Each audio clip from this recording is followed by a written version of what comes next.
Hi friends, welcome back to മിനോമസ്വേൾ. എല്ലാവർക്കും സുഖമാണെന്ന് വിശ്വസിക്കുന്നു.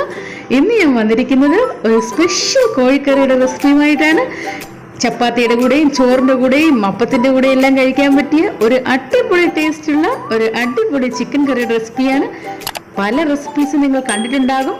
ഇതുപോലെ നിങ്ങളൊന്ന് ഉണ്ടാക്കി നോക്കണം. വളരെ ടേസ്റ്റിയാണ്. നിങ്ങൾ ഇതുവരെ ഇങ്ങനെ ഒരു ചിക്കൻ കറി കഴിച്ചിട്ടുണ്ടാകില്ല. അപ്പോൾ റെസിപ്പിയിലേക്ക് കിടക്കുന്നതിന് മുമ്പ് നിങ്ങൾ ആദ്യമായിട്ടാണ് ഈ ചാനൽ കാണുന്നതെങ്കിൽ ഒന്ന് സബ്സ്ക്രൈബ് ചെയ്തേക്കണേ. തൊട്ടപ്പുറത്തുള്ള ബെൽ ബട്ടൺ കൂടി ഒന്ന് ഇനേബിൾ ചെയ്യുകയാണെങ്കിൽ എല്ലാ നോട്ടിഫിക്കേഷൻസ് നിങ്ങൾ ലഭിക്കുന്നതാണ്. നമുക്ക് പെട്ടെന്ന് തന്നെ റെസിപ്പിയിലേക്ക് കിടക്കാം. ആദ്യമായി നമുക്കൊരു പാൻ ചൂടാക്കാൻ വെക്കണം. ഇതിലേക്ക് നമുക്ക് ഇതിൻ്റെ ഒരു പ്രത്യേകത എന്ന് പറഞ്ഞാൽ ഈ ചിക്കൻ കറിയിലേക്കുള്ള മസാലപ്പൊടി നമ്മൾ ആദ്യം പൊടിച്ചെടുക്കുകയാണ് ചെയ്യുന്നത്.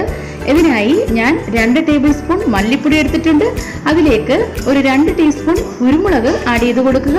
പിന്നീട് ഒരു 2 സിനമൺ സ്റ്റിക്സും 3 ഏലക്കായും ഒരു 5 ക്ലോവും ആഡ് ചെയ്ത് കൊടുക്കുക. അതിലേക്ക് ഒരു 2 ടീസ്പൂൺ ജീരകം കൂടി ആഡ് ചെയ്ത് കൊടുത്തതിന് ശേഷം നന്നായി റോസ്റ്റ് ചെയ്തെടുക്കുക. ഞാനിതെല്ലാം കഴുകിയെടുത്തതാണ്. നിങ്ങൾക്ക് കഴുകണമെങ്കിൽ കഴുകിയെടുത്താൽ മതി. കഴുകിയെടുക്കുന്നതാണ് കുറച്ചുകൂടി നല്ലത്.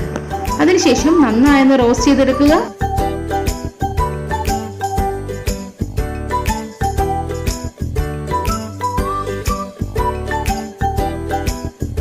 കണ്ടില്ലേ, ഇതുപോലെ മല്ലി കയ്യിലെടുക്കുമ്പോൾ പൊടിഞ്ഞു കിട്ടുന്ന ഒരു പരുവം ആവുമ്പോൾ നിങ്ങൾക്ക് നിർത്താവുന്നതാണ്. ഇതിപ്പോൾ ഗ്രൈൻഡ് ചെയ്യാൻ റെഡി ആയിട്ടുണ്ട്.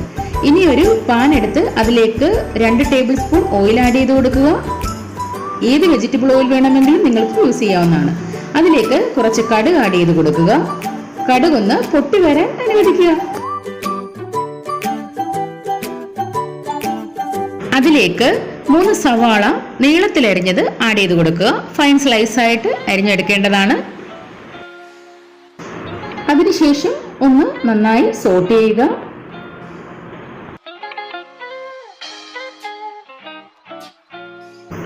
ഈ സമയത്ത് ആവശ്യത്തിനുള്ള ഉപ്പ് കൂടി ആഡ് ചെയ്ത് കൊടുക്കാവുന്നതാണ്. ശേഷം ഒരു 1/4 ടീസ്പൂൺ മഞ്ഞൾപ്പൊടി കൂടി ആഡ് ചെയ്തതിന് കൊടുത്തതിന് ശേഷം ഒന്ന് നന്നായി സോട്ട് ചെയ്തെടുക്കുക.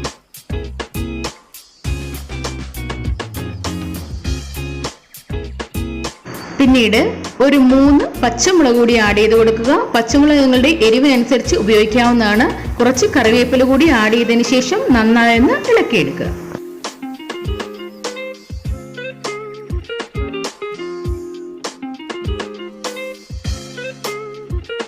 ഇതിലേക്ക് ഒരു മീഡിയം സൈസ് ഇഞ്ചി നീളത്തിലരിഞ്ഞതും ഒരു 3 വെളുത്തുള്ളിയും കൂടി ആഡ് ചെയ്ത് കൊടുത്തതിന് ശേഷം 2 ബേ ലീവ്സ് കൂടി ആഡ് ചെയ്ത് കൊടുക്കുക. അതിനുശേഷം നന്നായി സോട്ട് ചെയ്തെടുക്കുക.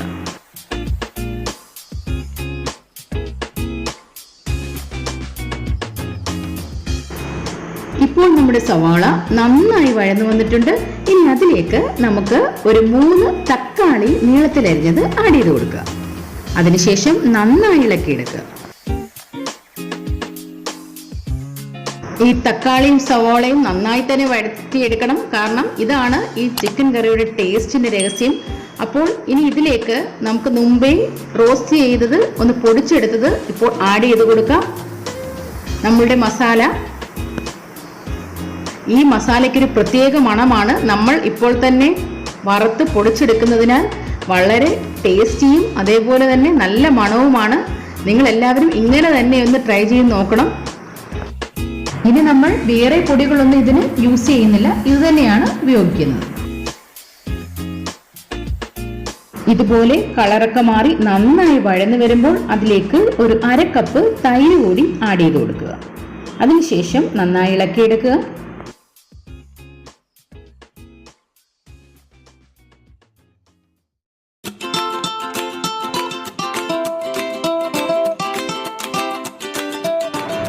ഇപ്പോൾ കറിയിൽ നിന്ന് വെള്ളമൊക്കെ ഇറങ്ങി നന്നായി തിളച്ചു വരുന്നുണ്ട്. ഈ സമയത്ത് ഒരു 1/2 കപ്പ് മല്ലിയില ആഡ് ചെയ്ത് കൊടുക്കാവുന്നതാണ്. അതിനുശേഷം നന്നായി ഇളക്കിയെടുക്കുക.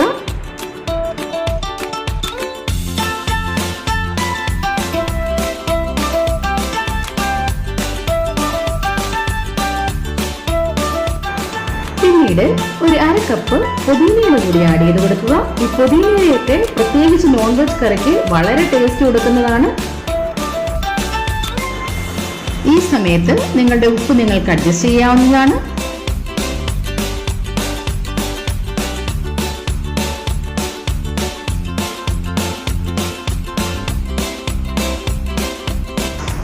ഇതിലേക്ക് നമ്മളുടെ സ്പെഷ്യൽ ഇൻഗ്രീഡിയൻ്റ് ആയ കുറച്ച് കാഷ്യൂസ് ആഡ് ചെയ്ത് കൊടുക്കുക. അത് നിങ്ങൾക്ക് ഇഷ്ടമനുസരിച്ച് ആഡ് ചെയ്ത് കൊടുക്കാവുന്നതാണ്. എത്ര ആഡ് ചെയ്യുന്നു അതിനനുസരിച്ച് ടേസ്റ്റ് കൂടും കറിക്ക്. ഇപ്പോൾ നമ്മുടെ മസാല റെഡി ആയിട്ടുണ്ട്. ഇനി ഇത് ചൂടാറിയതിന് ശേഷം ഒന്ന് മിക്സിയിൽ അരച്ചെടുക്കുക. ഇനി ആ മിക്സിയുടെ ജാറിൽ തന്നെ കുറച്ച് വെള്ളം കൂടി ആഡ് ചെയ്ത് കൊടുക്കാവുന്നതാണ്. നമ്മളിവിടെ വേറെ വെള്ളമൊന്നും ഒഴിക്കുന്നില്ല. ഇനി ഇതൊന്ന് ഇളക്കിയെടുക്കുക.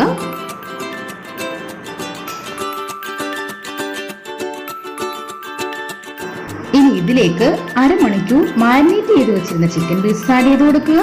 ഇത് ഞാൻ ഉപ്പും കുരുമുളകും മുളക് പൊടിയും ജിഞ്ചർ ഗാർലിക് പേസ്റ്റും മഞ്ഞൾപ്പൊടിയും ചേർത്ത് അരമണിക്കൂർ മാരിനേറ്റ് ചെയ്ത് വെച്ച ചിക്കൻ പീസാണ്. ഇത് ഈ സമയത്ത് ആഡ് ചെയ്ത് കൊടുക്കുക. എല്ലാം ആഡ് ചെയ്ത് കൊടുത്തതിന് ശേഷം ഒന്ന് നന്നായി ഇളക്കിയെടുക്കുക.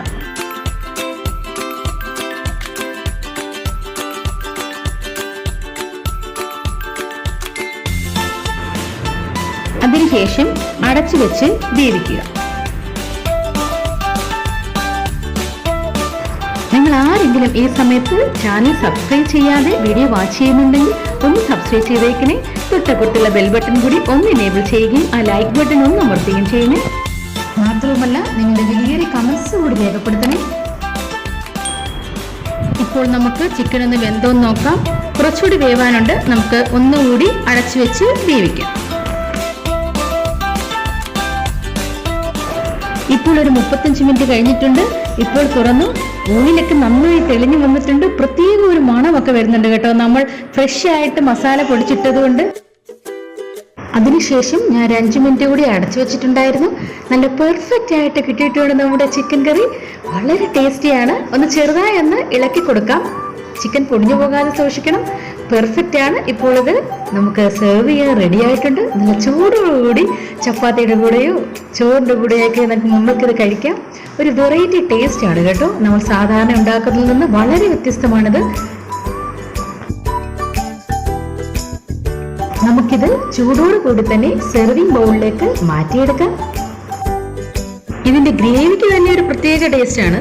ചിക്കന്റെ കാര്യം പിന്നെ പറയണ്ട, വളരെ ടേസ്റ്റിയാണ്. ഞാനിത് വെറുതെ പറയുന്നതല്ല, നിങ്ങളിതൊന്ന് ഉറപ്പായിട്ടും ട്രൈ ചെയ്ത് നോക്കണം. ഒരു പുതിയ ടേസ്റ്റാണ് ഇതിന്. വെറൈറ്റി ടേസ്റ്റിൽ ചിക്കൻ കറി കഴിക്കാൻ ആഗ്രഹിക്കുന്നവർക്ക് തീർച്ചയായും ഇത് ഇഷ്ടപ്പെടും. കറിയിൽ നമ്മൾ മുളക് പൊടി ഉപയോഗിക്കുന്നതല്ല, ചിക്കൻ മാരിനേറ്റ് ചെയ്യാൻ വേണ്ടി മാത്രമാണ് കുറച്ച് മുളക് പൊടി ഉപയോഗിച്ചത്.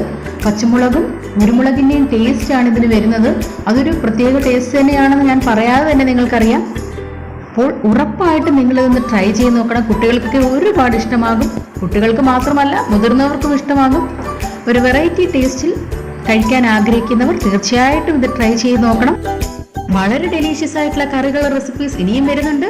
അതുകൊണ്ട് ഇനിയും സബ്സ്ക്രൈബ് ചെയ്യാത്തവർ ഒന്ന് സബ്സ്ക്രൈബ് ചെയ്ത് തൊട്ടപ്പുറത്തുള്ള ബെൽ ബട്ടൺ കൂടി ഒന്ന് പ്രസ് ചെയ്യണം. എങ്കിൽ മാത്രമേ എല്ലാ നോട്ടിഫിക്കേഷൻസ് ലഭിക്കുകയുള്ളൂ. അപ്പോൾ താങ്ക്സ് ഫോർ വാച്ചിങ്. ബൈ.